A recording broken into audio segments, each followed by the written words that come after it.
Alrighty guys, in today's video we're going to be looking at our box selection for the computer aided designs, and this will be for FabriCAM software.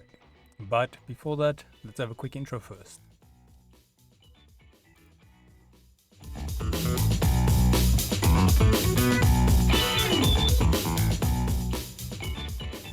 So today's video can be found on softwaretraining.co.za. We make short and easy to watch problem solving videos, and we also have daily updates.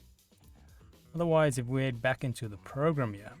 Now in the previous video, if you guys remember, we looked at the selection tool, the basic selection, so we can simply left click on something to create a selection. But let's say for some reason you want to select more than just one piece, and then what you can do is you can simply left click anywhere, drag your mouse, and it will make this box selection.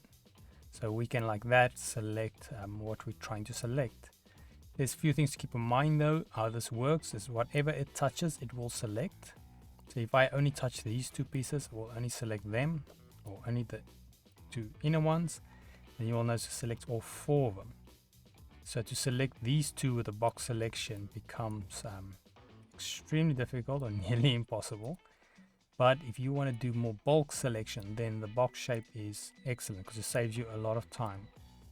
Where, let's say for instance, I wanted to remove this whole border here, instead of manually deleting each one, I box select that and I simply delete on the keyboard, and there you go, we've got that one removed. You can zoom out. So yeah, otherwise that is it on the box selection. So just quick recap, this is great for selecting more bulk shapes, especially on borders and so forth. And how to do is you simply left click, keep it in, and then drag your box over what you want selected. And also, like I already said earlier, whatever it touches, that it will select, so just keep that in mind. But yeah, otherwise that is it on box selection. If I head here to softwaretraining.co.za, you guys will notice we've got a variety of different softwares we do cover, and you can also isolate your search on the top right. If you do not, however, find the training videos you're looking for, just simply go here, request a training video, fill in the mini form, and then we'll do our best to try and make that for you. But otherwise, thanks guys for watching, and cheers.